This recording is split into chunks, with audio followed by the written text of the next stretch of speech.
This is a Tree of Life Bible reading. Luke chapter 22. The day before Pesach. Now the feast of Matzah, which is called Passover, was approaching. The ruling Kohanim and Torah scholars were searching for a way to do away with Yeshua, for they were afraid of the people. Then Satan entered into Judah, the one from Kirot, one of the 12. And he went away and talked with the ruling Kohanim and officers of the temple guard about how he might deliver Yeshua over to them. They were delighted and agreed to give him money. So he agreed and began looking for a chance to hand Yeshua over to them without a crowd. Then came the day of Matzah, when the Passover lamb had to be sacrificed. Now Yeshua sent Peter and John, saying, "Go and prepare the Passover for us, so we may eat." Then he said to him, "Where do you want us to prepare?" And he said to them, "Behold, when you have entered the city, a man carrying a jar of water will meet you. Follow him into the house that he enters, and say to the owner of the house, 'The teacher says to you, where is the guest room where I may eat Passover with my disciples?' And with that, he will show you a large upper room, fully furnished. Make preparations there." So they left and found just what Yeshua had told them, and they prepared the Passover. The Seder in the upper room. When the hour came, Yeshua reclined at the table, and the emissaries with him. And he said to them, "I have eagerly desired to eat this Passover with you before I suffer. For I tell you, I will never eat it again until it is fulfilled in the kingdom of God." And when he had taken the cup and offered the bracha, he said, "Take this, and share it amongst yourselves. For I tell you that I will never drink of its fruit of the vine from now on, until the kingdom of God comes." And when he had taken the matzah and offered the bracha, he broke it and gave it to them, saying, "This is my body, given for you. Do this in memory of me." In the same way, he took the cup after the meal, saying, "This cup is the new covenant in my blood, which is poured out for you.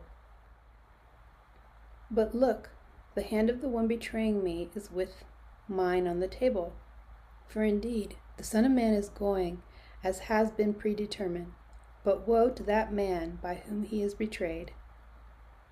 So they began to discuss among themselves which of them it might be who would do this thing. But there was also a quarrel among them about which of them is considered the greatest. And Yeshua said to them, "The kings of the nations have mastery over them, and those exercising authority over them are called benefactors. But with you it is not so. Rather let the one who is greatest among you become like the youngest, and the one who leads like the one who serves. For who is greater, the one who reclines or the one who serves? It is not the one who reclines, but I am among you as one who serves. You are the ones who have remained with me in my times of testing. And just as my Father granted me a kingdom, so I grant to you, that you may eat and drink at my table in my kingdom, and you shall sit upon thrones, judging the 12 tribes of Israel. Simon, Simon, indeed, Satan has demanded to sift you all like wheat, but I have prayed for you, Simon, that your faith will not fail. And when you have turned back, strengthen your brothers." But Simon said to him, "Master, I am ready to go with you, even to prison and to death." But Yeshua said, "I tell you, Peter, a rooster will not crow today until you have denied 3 times that you know me." And he said to him, "When I send you out without a money pouch and travel bag and sandals, you didn't lack anything, did you?" They said, "No, nothing."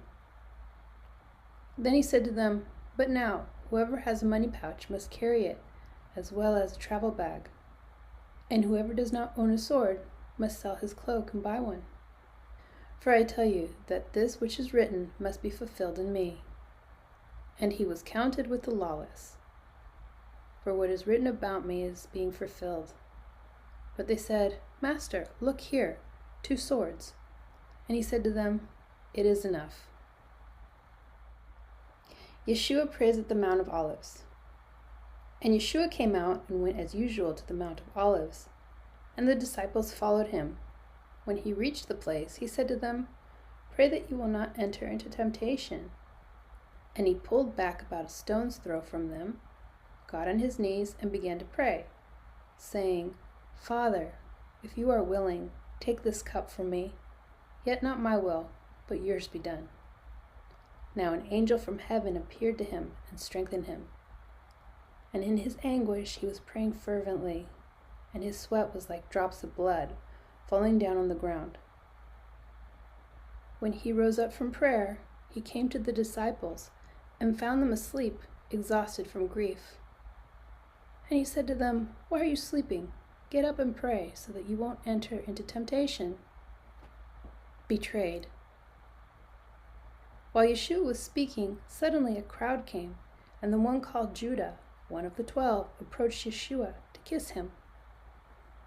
But Yeshua said to him, "Judah, with a kiss, you betray the Son of Man?"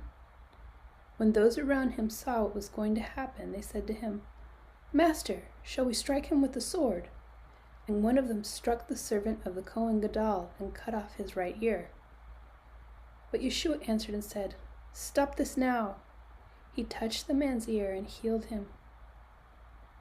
Then Yeshua said to the ruling Kohanim, officers of the temple guard, and the elders who had come against him, "Have you come out with swords and clubs, as you would against a revolutionary? Every day I was with you in the temple, yet you did not lay a finger on me. But this is yours, the hour and the power of darkness." They seized Yeshua and led him away and brought him into the house of the Kohen Gadol. But Peter was following from a distance. Denied 3 times. Now they had lit a fire in the center of the courtyard and sat down together, and Peter was sitting among them. Then a servant girl saw him sitting at the fire. She looked straight at him and said, "This one was with him too." But he denied it, saying, "Woman, I don't know him." A little later, another saw him and said, "You too are one of them." But Peter said, "Man, I am not." And about an hour later, another began to insist, saying, "Certainly this fellow was with him, for he too is a Galilean." But Peter said, "Man, I don't know what you're talking about." And immediately, while he was still speaking, a rooster crowed. And the Lord turned and looked straight at Peter. Then Peter remembered the word of the Lord, how he had told him, "Before the rooster crows today, you will deny me 3 times." And Peter went out and wept bitterly. Beaten by the Roman soldiers. Now the men who were guarding Yeshua began mocking and beating him. They blindfolded him and kept asking him, saying, "Prophesy, who is the one who hit you?" And reviling him, they were saying many other things against him. Brought before the council. As it became day, the elders of the people gathered together, both ruling Kohanim and Torah scholars, and they led him away to their council, saying, "If you are Mashiach, tell us." But Yeshua said to them, "If I tell you, you will never believe, and if I ask you, you will never answer. But from now on, the Son of Man is seated at the right hand of the power of God." Then they all said, "Are you then Ben Elohim?" And he said to them, "You say that I am." Brought before the council. As it became day, the elders of the people gathered together, both ruling Kohanim and Torah scholars, and they led him away to their council, saying, "If you are Mashiach, tell us." But Yeshua said to them, "If I tell you, you will never believe, and if I ask you, you will never answer. But from now on, the Son of Man is seated at the right hand of the power of God." Then they all said, "Are you then Ben Elohim?"